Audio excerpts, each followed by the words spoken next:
A'udzubillahi minasyaitonirrajim. Bismillahirrahmanirrahim. Assalamualaikum warahmatullahi wabarakatuh.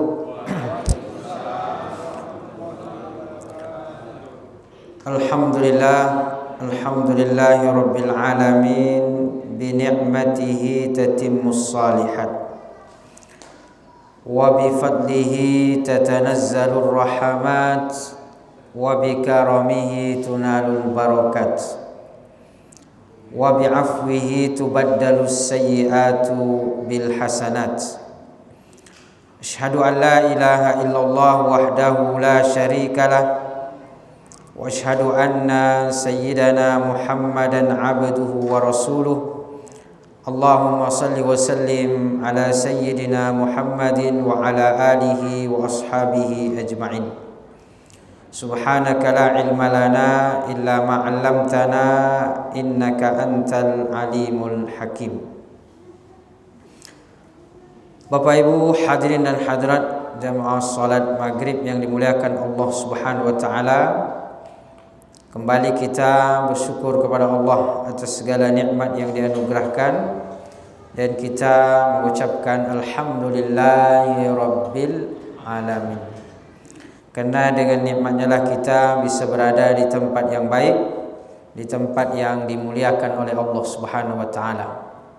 Sebagaimana sabda Rasulullah sallallahu alaihi wasallam, "Inna ahabbal biladi indallahi masajiduha." Sesungguhnya di antara tempat yang dicintai oleh Allah di atas muka bumi yaitu adalah masjid-masjidnya. Maka mudah-mudahan keberadaan kita di tempat ini sebagai pertanda cinta Allah kepada kita semuanya. Amin ya rabbal alamin. Selawat beserta salam kita sampaikan kepada baginda Rasulullah sallallahu alaihi wasallam dengan mengucapkan Allahumma salli ala sayyidina Muhammad wa ala ali sayyidina Muhammad. Assalamu alayka ya Rasulullah, assalamu alayka ya Habiballah. Mudah-mudahan dengan kita banyak berselawat kepada beliau, InsyaAllah kita layak untuk masuk surga bersama dengannya dan mendapatkan syafaat beliau serta berjumpa dengannya baik di dunia maupun di akhirat. Amin ya rabbal alamin. Bapak Ibu hadirin dan hadirat muliakan Allah Subhanahu wa taala, kembali kita melanjutkan kajian kita terkait dengan fikih ibadah, dan kita sudah mengkaji beberapa hal terkait dengan taharah dan juga sudah membahas tentang rukun-rukun di dalam salat, yaitu hal-hal yang harus ada atau harus terpenuhi di dalam salat. Maka di sini ketika kita lihat para ulama fikih mengkaji fikih ibadah ini memudahkan kita, karena diklasifikasi mana yang rukun harus kita penuhi terlebih dahulu. Artinya rukun ini kalau kita tinggal maka kita tidak sah ibadahnya. Berbeda dengan yang sunnah, yang mana sunnah ini artinya sebagai tambahan, sebagai motivasi, pahalanya bertambah. Nah, tapi kalau rukun maka sesuatu yang tidak bisa ditinggal, karena ketika ditinggal maka akan menyebabkan ibadah itu menjadi tidak sah.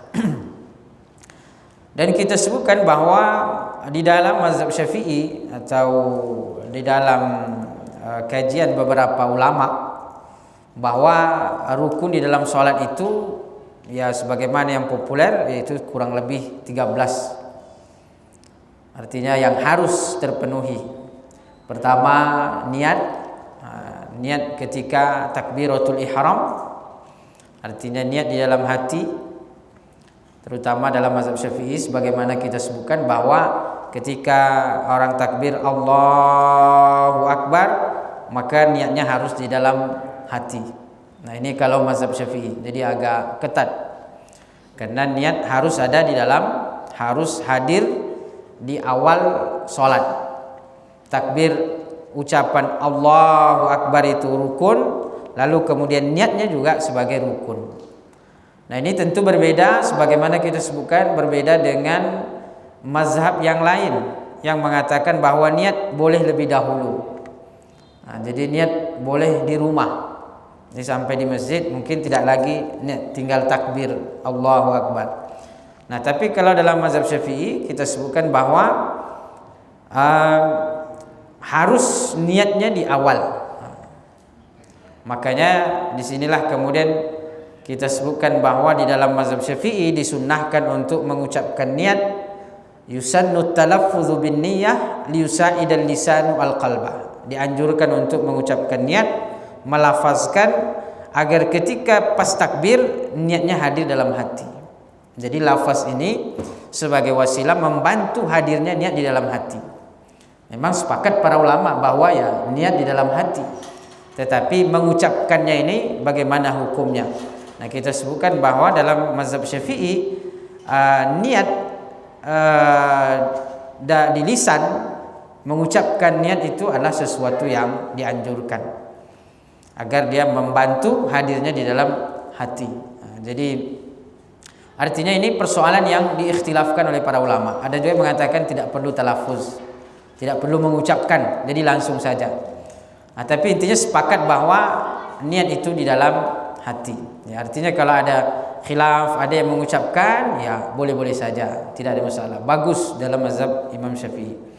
Tapi kalau ada misalnya yang tidak setuju dengan mengucapkan, ya sudah, amalkan itu. Tidak usah mengucapkan, tapi tidak usah menyalahkan yang mengucapkan. Begitu juga dengan yang melafazkan usolli, tidak usah menyalahkan yang lain yang tidak melafazkan. Jadi boleh-boleh saja.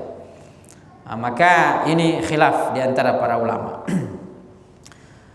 Ini mazhab Syafi'i memang Imam Syafi'i atau mazhab Syafi'i memang agak ketat terkait dengan masalah niat.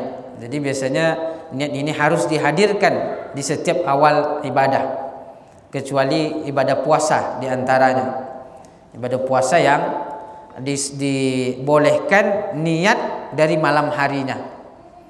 Kalau puasa kan sebenarnya puasa itu mulai dari terbit fajar atau fajar shadiq. Fajar ini kan ada dua, ada fajar shadiq, ada fajar kazib. Fajar shadiq itu artinya fajar yang betulan, pas dia masuk waktu subuh. Itulah yang disebut dengan fajar shadiq. Tapi ada juga fajar kazib. Fajar kazib ini artinya kazib kan bohong. Nah, tapi ya disandarkan kepada fajarnya, karena fajarnya belum betulan. Jadi fajarnya belum asli. Kalau di Masjidil Haram atau di Madinah, Masjid Nabawi, fajar kazib ini azan pertama sepertiga malam. Makanya subuh itu kan ada 2 kali azan. Jadi ketika fajar kazib azan pertama, lalu kemudian fajar shadiq azan lagi. Itu azan subuhnya yang betulan. Jadi kata Nabi SAW, kulu washrabu hatta tasma'u adhana ummi maktum. Makan dan minumlah di malam hari sampai mendengarkan azannya Ummi Maktum. Itulah muazzinnya Nabi SAW. Salah satunya adalah Ummi Maktum. Kalau Bilal, beliau azan fajar kazib. Makanya kalau puasa di Masjidil Haram harus lihat-lihat kalau azan itu azan fajar kazib atau shadiq. Karena takutnya pas azannya fajar kazib dia udah menahan, tiba-tiba nanti azan lagi. Itu kelamaan nanti menahan. Maka di sini Nabi SAW mengatakan makan dan minum sampai mendengarkan azannya Ummi Maktum. Maka masih boleh kita makan dan minum sampai terbit fajar. Terbit fajar itu artinya ya sudah masuk waktu subuh. Jadi makan dan minum boleh sampai masuk waktu subuh. Artinya sampai azan lah pas masuk. Adapun imsak kita yang lebih dahulu 10 menit daripada waktu subuh, itu adalah imsak hati-hati. Imsak kan artinya menahan sebenarnya. Nah, tapi 10 menit sebelum imsak betulan atau waktu subuh masuk itu kita sudah diberikan aba-aba. Jadi bagus juga. Seolah-olah kita diberitahu bahwa 10 menit lagi tidak boleh makan dan minum. Jadi tidak perlu kita menyalahkan imsak. Karena kita sama-sama tahu bahwa di dalam puasa masih boleh makan dan minum sampai mendengarkan azan. Jadi kita tahu bahwa imsak 10 menit sebelum azan itu sebagai pemberitahuan kepada kita, sebagai bentuk hati-hati. Nah, mestinya kalau kita pakai bahwa niat harus ada di dalam awal ibadah, maka ketika fajar shadiq langsung niat di situ. Kalau ibadah puasa. Tetapi dalam mazhab Syafi'i pun dirukhsahkan, dimudahkan bahwa tidak mesti ketika menunggu fajar shadiq masuk langsung niat puasa di situ. Tapi sudah boleh berniat puasa di malam harinya. Makanya biasanya kadang-kadang setelah sholat tarawih atau sholat witir kan imam memimpin membaca niat nawaitu shauma ghadin an adai fardhi syahr ramadhana. Itu untuk mengingatkan kita. Jadi bukan perkara yang bid'ah, tapi mengingatkan kita agar jangan sampai lupa niatnya. Takutnya ketiduran lewat tidak ada niat. Itu. Sahur kan sunnah, bukan sesuatu yang wajib. Sunnah saja, bagus. Tasahharu fa inna fis sahuri barakah, kata Nabi SAW. Sahurlah, sesungguhnya di dalam sahur itu ada keberkahan. Maka dia bukan sesuatu yang wajib. Yang wajib itu adalah niatnya. Terutama puasa yang wajib ini. Kata Nabi SAW, "Man lam yubayyitin niyya fil lail fala siyama lahu." Barang siapa yang tidak berniat di malam hari, maka tidak salah puasanya. Maka kita diajak berniat setelah tarawih, setelah witir, itu bagus. Nawaitu shauma ghadin an adai fardhi syahri ramadhana lillahi ta'ala. Nah, begitulah dalam sholat. Kalau dalam sholat memang mazhab Syafi'i mengharuskan hadirnya di dalam hati. Jadi dia harus pas Allahu Akbar, maka dia harus ada di dalam hati. Ini agak ketat memang. Tapi dalam mazhab lain ada rukhsah, ada kemudahan. Artinya tidak mesti ada niat ketika takbir. Itu rukun yang pertama. Yang kedua, bacaan Al-Fatihah, qiraatul Fatihah. Wal basmalatu ayatum min ayatil Fatihah. Jadi termasuk di antara yang harus ada di dalam salat yaitu membaca Al-Fatihah. Dan dalam mazhab Syafi'i, bismillah ayat pertama daripada Al-Fatihah. Dikeraskan ketika bacaan keras, disirkan ketika bacaan sir. Maka Al-Fatihah ini secara umum mayoritas ulama itu adalah rukun. Artinya harus diambil. Kenapa? Di dalam hadis Nabi SAW, la salata liman lam yaqra bi Fatihatil Kitab. Tidak ada salat. Di sini mayoritas ulama mengatakan bahwa tidak sah salatnya orang yang tidak membaca Al-Fatihah. Nah, maka Al-Fatihah ini wajib, terutama bagi yang mereka mampu. Ini wajib membaca. Ada yang dirukhsahkan, mu'allaf, barangkali dia belum bisa membaca Al-Fatihah, belum hafal dia, maka boleh membaca bukan Al-Fatihah yang dibaca, tetapi yang dibaca itu boleh zikir sepanjang Al-Fatihah lah kira-kira. Subhanallah, subhanallah, subhanallah, subhanallah. Al-Fatihah kan 7 ayat. Bacalah 7. Itu kalau mu'allaf. Jadi kalau mu'allaf boleh tidak baca Al-Fatihah. Tapi kalau kita kan tidak mu'allaf lagi. Kita ini dah muslim yang sudah lama. Maka tidak ada rukhsah lagi. Wajib kita artinya tidak sah salatnya kecuali membaca Al-Fatihah. Dan mazhab Syafi'i, bismillah ayat pertama daripada Al-Fatihah. Jadi bismillah itu harus diambil karena dia ayat pertama. Walaupun ada nanti sebagian ulama mengatakan bahwa bismillah bukan ayat pertama daripada Al-Fatihah, tapi ayat pertama dari Al-Fatihah itu langsung alhamdulillahi rabbil alamin. Jadi bismillah ini tidak masuk dia. Itu dalam mazhab Imam Malik. Mazhab Imam Malik ini banyak di daerah-daerah Maroko, Afrika Selatan, Tunisia, itu banyak di sana mazhabnya Imam Malik.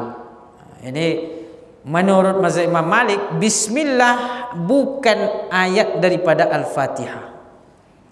Jadi tidak wajib dibaca.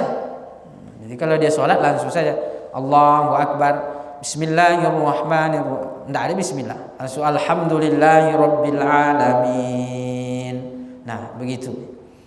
Tapi kalau mazhab Syafi'i, bismillah adalah ayat pertama daripada Al-Fatihah dan dikeraskan.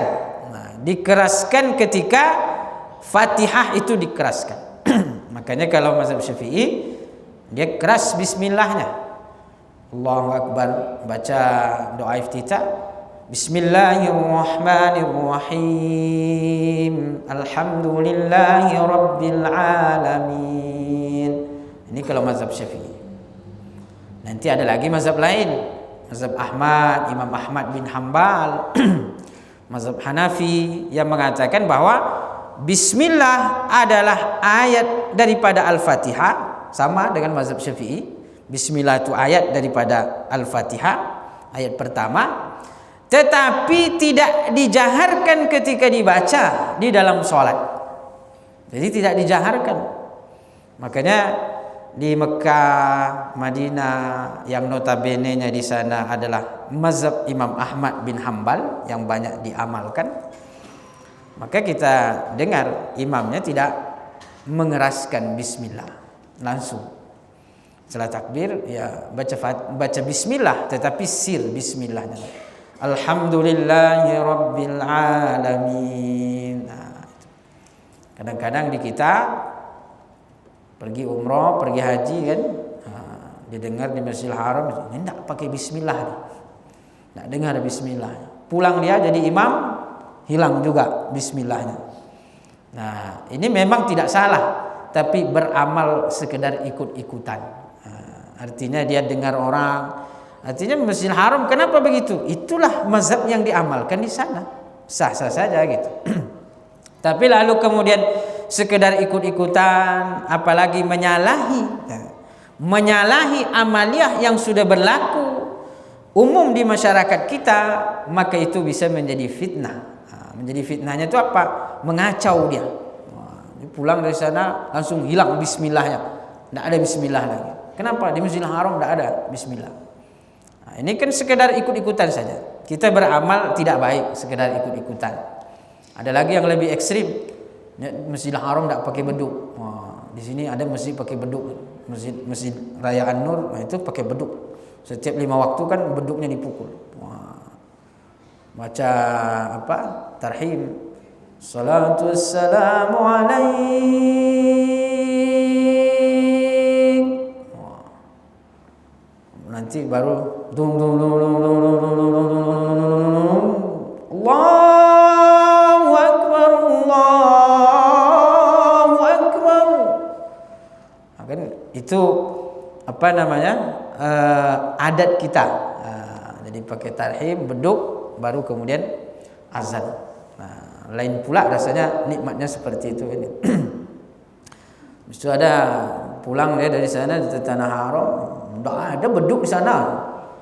Akhirnya dipermasalahkan beduknya. Katanya beduk adalah bid'ah, sesat, dan semua yang sesat masuk neraka.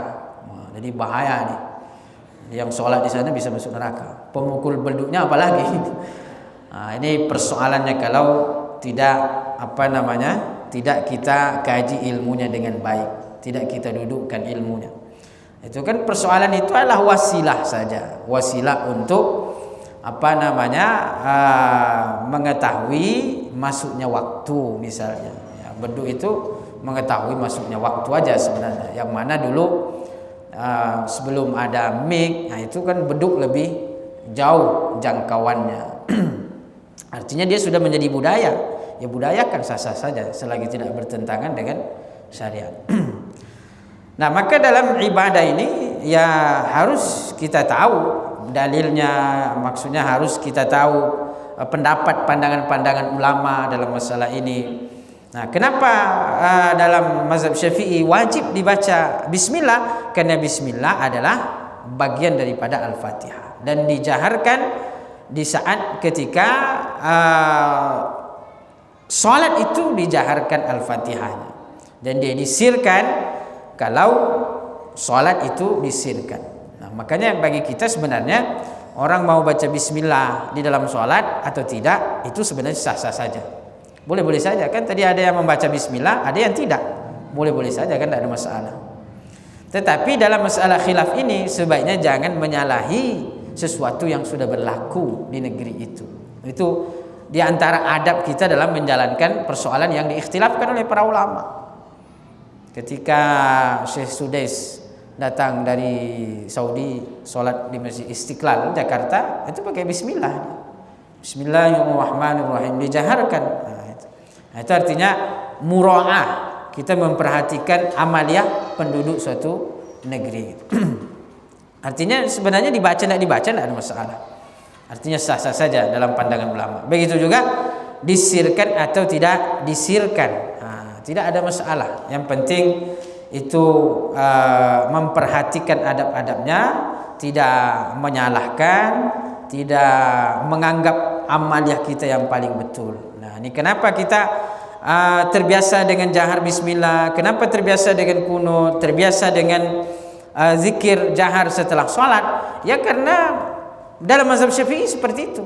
Dan kita dari dulu adalah mengkaji, negeri kita ini adalah mengamalkan, mengkaji, mengajarkan daripada mazhab Imam Syafi'i. Nah, makanya itu yang populer. Kemudian di dalam Fatihah ini ada lagi ulama yang mengatakan bahwa di dalam sholat boleh tidak membaca Al-Fatihah. Sholatnya sah. Sholatnya sah. Tapi dia berdosa. Ini dalam mazhab Hanafi. Dalam mazhab Hanafi boleh dalam sholat itu tidak membaca Al-Fatihah. Sholatnya sah tapi dia berdosa. Nah, tapi kalau mayoritas ulama Al-Fatihah wajib dibaca. Berdasarkan hadis Nabi SAW, la salata liman lam yaqra bi Fatihatil kitab. Nah, kemudian rukun berikutnya adalah berdiri bagi yang mampu. Wajib berdiri. Nah, ini rukun juga. Maka ketika kita mampu berdiri dalam sholat, wajib kita berdiri. Kecuali kalau sudah tidak mampu berdiri, maka boleh sholat duduk, boleh bahkan berbaring. Tapi selagi mampu berdiri, maka wajib berdiri. Karena dia adalah rukun, harus. Bahkan berdirinya itu harus mantap, tidak boleh sambil nyandar. Misalnya berdiri sholat depan tiang ini, habis itu sambil nyandar di tiang. Itu tidak boleh. Harus dia berdiri dengan benar. Kemudian ruku. Ruku ini juga adalah rukunnya. Ruku, lalu kemudian tumakninah di dalam ruku. Jadi ruku, tumakninah, ruku adalah rukun, tumakninah di dalam ruku juga adalah rukun. Jadi harus ada tumakninahnya, tidak boleh ruku Allahu Akbar sami Allahu liman langsung, maka tidak sah salatnya karena tidak ada tumakninahnya. Dia harus ada tumakninah. Allahu Akbar agak tenang sebentar baru kemudian sami Allahu liman hamidah. Karena tumakninah di dalam ruku itu adalah rukun. Lalu kemudian sujud adalah rukun. Sujud dan di dalamnya ada tumakninah. Sujud di dalamnya ada tumakninah. Duduk di antara dua sujud. Duduk di antara dua sujud. Nah, ini duduk di antara dua sujud dengan tumakninah adalah rukun. Nah, jadi duduk di antara dua sujud. Duduknya duduk iftirash, sunnahnya. Jadi dalam sholat ini dikenal kalau dalam mazhab Syafi'i itu ada dua duduk. Duduk iftirash dan duduk tawarruk. Nah, duduk iftirash itu duduk ketika duduk di antara dua sujud, duduk iftirash. Duduk ketika tasyahud pertama juga duduk iftirash. Duduk iftirash itu mata kaki kita sebelah kiri itu kita duduki, itu iftirash. Kemudian telapak kaki kanan kita berdiri, ini iftirash. Itu di sujud, duduk di antara dua sujud, dan tasyahud pertama itu duduknya duduk iftirash. Jadi itu yang sunnah. Ada lagi duduk yang disilangkan. Nah, ini duduk yang disilangkan sebenarnya kalau dalam mazhab Syafi'i tidak ada. Artinya duduk disilangkan. Tapi dalam mazhab lain ada duduk disilangkan. Tapi kalau dalam mazhab Syafi'i hanya dua. Iftirash. Iftirash ini dilaksanakan duduk antara dua sujud dan tasyahud pertama. Kalau duduk tahiyat akhir itu duduk tawarruk namanya. Kaki kiri dimasukkan di bawah kaki kanan. Itu tawarruk. Duduk tawarruk tasyahud akhir. Dalam mazhab Syafi'i, mau satu rakaat, mau sholatnya 2 rakaat, mau sholatnya 3 rakaat, mau sholatnya 4 rakaat, selagi duduknya duduk tahiyat akhir, maka duduknya adalah tawarruk. Emang ada sholat 1 rakaat? Ada. Sholat witir. Berdiri dia bangun sebelum sholat subuh, ambil wudhu, masih ada waktu sebentar, singkat nih. Wah, langsung dia sholat witir 1 rakaat. Sholli sunnatul rakaat dilihat. Allahu akbar. 1 rakaat. Nah, duduknya itu ketika tahiyat duduk tawarruk. Karena tasyahud akhir. Sholat subuh, sholat sunat, semua duduk tasyahud akhirnya adalah duduk tawarruk di dalam mazhab Syafi'i. Nanti ada khilaf dalam masalah ini. Ada ulama mengatakan kalau sholatnya 1 rakaat, sholatnya 2 rakaat, duduknya adalah duduk iftirash. Tidak ada duduk tawarruk. Tapi kalau dalam mazhab Syafi'i, intinya kalau dia tasyahud akhir berapa rakaat pun sholatnya tetap duduknya adalah duduk tawarruk selagi dia tasyahud akhir. Kalau iftirash itu duduk antara 2 sujud dengan tumaknina. Kemudian tasyahud pertama. Tasyahud pertama ini tidak rukun. Jadi bukan sesuatu yang rukun, tetapi dia adalah sunnah ab'ad namanya. Artinya sunnah yang kalau ditinggal maka diganti dengan sujud sahwi. Ini tasyahud pertama. Jadi tasyahud pertama ini tidak rukun dia. Artinya bukan sesuatu yang ketika ketinggalan maka membuat solat menjadi tidak sah. Tasyahud pertama tertinggal, sah solatnya, tapi sebaiknya diganti dengan sujud sahwi di akhir. Bahkan kata para ulama, kalau dia lupa tasyahud pertama dan dia sudah berdiri mantap, tidak boleh balik lagi duduk. Karena kalau balik lagi duduk maka batal solatnya. Maka kalau imam misalnya lupa tasyahud pertama, makmum ingat, kalau imamnya sudah berdiri jangan suruh duduk lagi. Karena kalau dia suruh duduk dan duduk batal sholatnya. Makanya kalau dia sudah berdiri, makmum ikut saja berdiri. Baru nanti ketika ketika sebelum salam kalau dia ingat, maka baiknya sujud sahwi. Sebagian ulama sujud sahwi itu sebelum salam 2 rakaat. Sebagian ulama sujud sahwi itu setelah salam. Jadi boleh-boleh saja. Dalam mazhab Syafi'i sebelum salam. Kemudian juga yang menjadi rukun di dalam salat adalah berselawat kepada Nabi sallallahu alaihi wasallam. Jadi dalam tahiyat ada selawat. Nah, selawat ini rukun. Nah, begitu juga dengan duduk tahiyat akhir. Nah, duduk tahiyat akhir itu adalah rukun. Duduknya, bukan tawarruknya, bukan iftirashnya. Intinya duduknya. Nah, kalau dalam mazhab Syafi'i tahiyat akhir tentu duduknya adalah tawarruk. Nah, kemudian tahiyat akhirnya. Tahiyat akhir adalah rukun. Lalu kemudian salam pertama. Salam pertama itu adalah rukun. Assalamualaikum warahmatullahi, ini rukun. Kalau yang ke kiri ini sunnah. Jadi kalau ada orang menahan buang angin misalnya kan, tahannya tahiyat itu ditahan, pas dia Assalamualaikum warahmatullah, keluar dia. Itu udah sah sholatnya, selesai. Kenapa? Rukunnya selesai gitu. Yang ini sunnah gitu. Assalamualaikum warahmatullah. Dalam sholat sunnahnya sampai warahmatullah, itu sunnahnya. Tapi kalau berjumpa dengan orang semakin panjang semakin baik. Assalamualaikum warahmatullahi wabarakatuh. Itu kalau dengan orang jumpa. Tapi kalau dalam sholat justru sunnahnya disingkat. Assalamualaikum warahmatullah. Itu sampai situ saja sunnah. Disinilah pentingnya ilmu gitu. Karena kadang-kadang kan bagus kalau panjang Assalamualaikum warahmatullahi wabarakatuh. Justru dalam sholat penjelasan ulama mengatakan bahwa kalau sholat singkat Assalamualaikum warahmatullahi, itu sunnahnya gitu.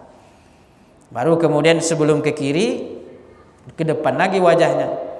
Jadi bukan langsung Assalamualaikum warahmatullahi, Assalamualaikum warahmatullahi. Tapi Assalamualaikum warahmatullahi, baru lurus lagi ke depan, balik Assalamualaikum warahmatullahi. Itu begitu dia sunnah. Yang ke kiri ini adalah sunnah, yang ke kanan itu adalah rukun. Itu harus adalah bagian yang mesti diambil di dalam sholat. Karena rukun itu artinya ketika ditinggal maka tidak sah sholatnya. Nah, secara umum para ulama memang beda-beda terkait dengan masalah rukun ini. Tapi dalam mazhab Syafi'i itu ada 13 rukun. Ini artinya ketika kita sholat, inilah yang mesti kita prioritaskan, yang mesti kita perhatikan. Adapun selain daripada ini, ya sunnah. Seperti tawajuh, inni wajjahtu wajhiya lilladzi fataras samawati wal arda hanifa musliman wa ma ana minal. Ini sunnah. Memang bagus diambil tawajuh. Artinya adalah sesuatu yang menyebabkan kita konsen. Inni wajjahtu, pengakuan kita. Ya Allah, kepadamu aku hadapkan wajahku. Ya Allah, kepadamu salatku ini, inna salati wa nusuki wa mahyaya wa mamati lillahi rabbil. Tapi dia adalah sunnah. Dia macam-macam, doanya pun macam-macam. Banyak jenis doa tawajuh ini. Apa doa iftitah ini banyak. Ada inni wajjahtu wajhi alladzi fataras samawati wal ardi hanifan musliman ma ana minal, inna salati wa nusuki wa mahyaya wa mamati lillahi rabbil alamin la syarika, panjang. Ada lagi nanti doa versi yang lain. Allahumma ba'id baini wa baina khataayaya kama ba'adta bainal masyriqi wal maghrib. Allahumma naqqini minal khataaya kama naqqaita ath-thawba wal abda minad danas. Allahumma ighsilni bil ma'i wath thalji wal bard. Allahumma naqqini minal khataaya kama naqqaita ath-thawba wal abda minad danas. Allahumma ighsilni bil ma'i wath thalji wal bard. Banyak versinya. Nah, tapi kalau dalam mazhab Syafi'i yang paling bagus kalau kita misalnya ini kalau mampu ambil semua tuh versi-versi yang banyak tuh. Selagi tidak jadi imam. Kalau jadi imam kaget pula nanti imam ini lama kali baca doa iftitahnya nih, enggak muncul-muncul bismillah. Padahal sholat maghrib, sholat subuh, sholat isya, doa iftitahnya kepanjangan. Nah, ini tidak boleh. Karena imam ini dianjurkan untuk meringankan makmum. Terutama ketika sholat itu, masjid itu adalah masjid persinggahan. Kan ada masjid-masjid persinggahan di tepi jalan, orang musafir lewat situ singgah. Ini masjid seperti itu disunnahkan imamnya itu membaca ayat yang tidak terlalu panjang. Kenapa? Karena orang musafir itu biasanya punya hajat, punya kebutuhan. Maka orang yang paham fikih sholat itu mestinya masjid-masjid persinggahan musafir itu, disitulah pentingnya imam itu sebenarnya adalah paham fikih. Bahkan di dalam fikih sholat itu nanti ada ketentuan-ketentuan. Ini kalau maghrib segini ayat yang dibaca, kalau isya segini ayat yang dibaca.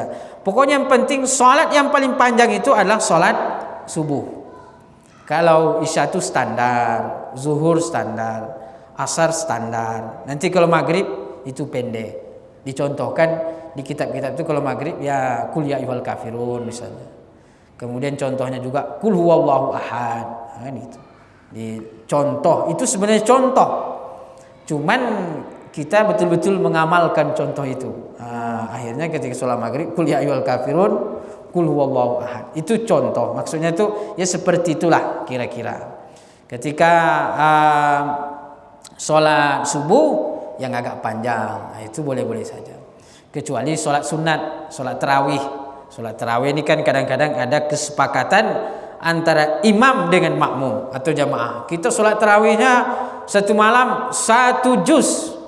Itu boleh-boleh saja karena sudah kesepakatan. Artinya makmum sudah ridho imam memanjangkan bacaan. Maka inilah fungsi daripada fikih dalam sholat. Kenapa? Karena sholat ini adalah ibadah yang bagaimana membuat kita nikmat.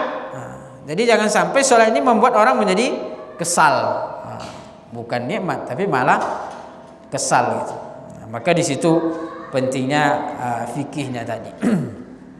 Maka dalam iftitah tadi ya standar aja bacaannya. Nah, kalau dalam mazhab Syafi'i kata Imam Nawawi, kalau doa iftitah itu mau dipilih yang paling afdal adalah inni wajjahtu wajhiya lilladzi fataras samawati wal arda hanifan musliman wa ma ana minal musyrikin. Kalau mau dipilih di antara sekian banyak versi, kata Imam Nawawi yang paling afdal yaitu inni wajjahtu. Nah, makanya di kita mazhab Syafi'i kan itu yang populer. Walaupun hari ini kemudian ada mengatakan wah itu hadisnya dhaif. Yang sahih itu Allah muba'id baini wa baina.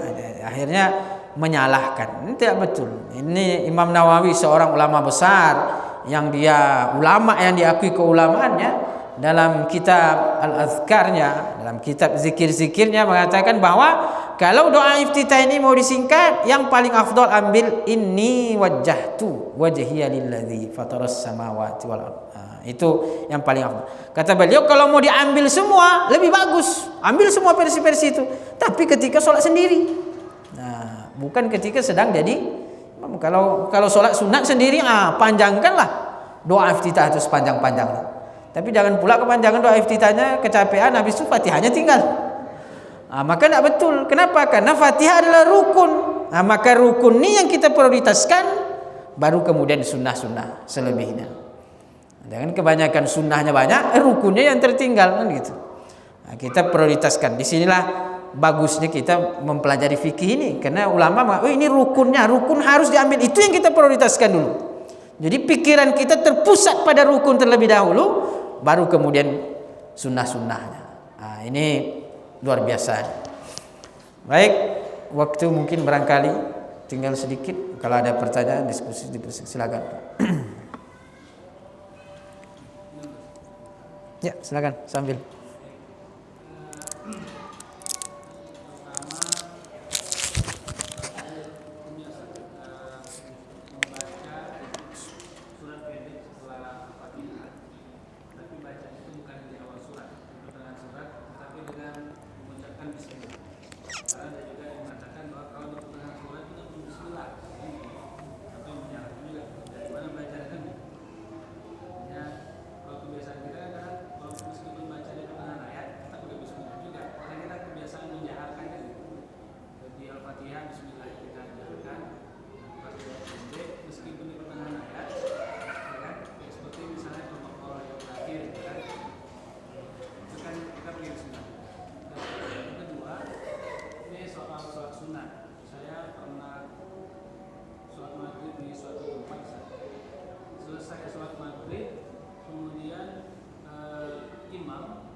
Iya, memang ada firman Allah Subhanahu Wa Taala menyebutkan begini, wa idza qara'tal Qur'an wa idza wa idza qara'tal Qur'an fasta'idz billah minasyaitonir rajim. Nah, kalau ingin membaca Al-Qur'an di situ maka berta'awuz. Nah, ini ta'awuz. Adapun bismillah, kalau bismillah sesuai dengan surah, sesuai dengan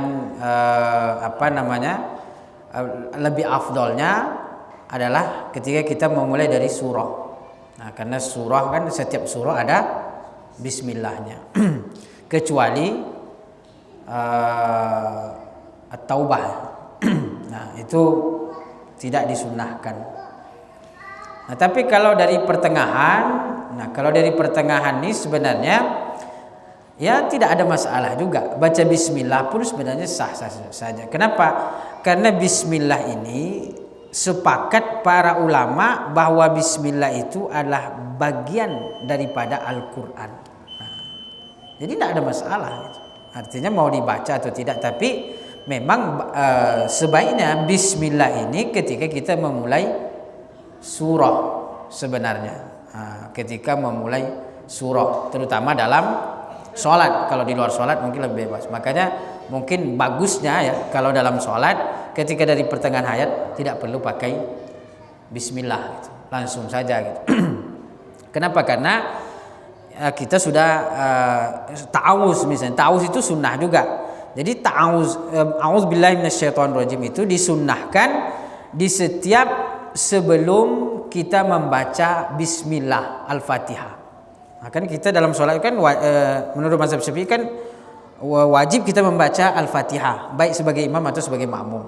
Nah, sebelum baca Al-Fatihah ini bismillah disunnahkan untuk membaca a'udzubillahi minasyaitonirrajim. Tapi sebelum Al-Fatihah saja, ayat tidak. Nah, jadi memang afdolnya bagusnya ya kalau dia mengambil dari pertengahan surah atau dari sela-sela surah, tidak dari pertengahan surah, tidak dari awal surah, maka tidak perlu bismillah. Tapi kalau dia baca bismillah tidak ada masalah. Kenapa? Karena bismillah sepakat para ulama adalah bagian daripada Al-Qur'an. Jadi tetap dia baca Al-Qur'an.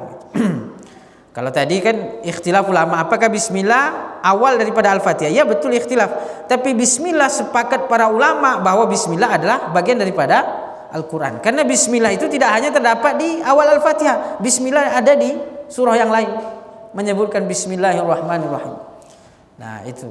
Yang kedua, kalau terkait dengan sholat tadi 3 rakaat setelah maghrib, sholat sunat berjamaah ini wallahu alam.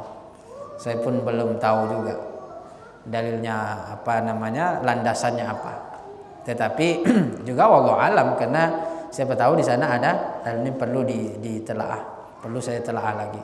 Karena setelah maghrib itu ada juga sholat namanya sholat awabin.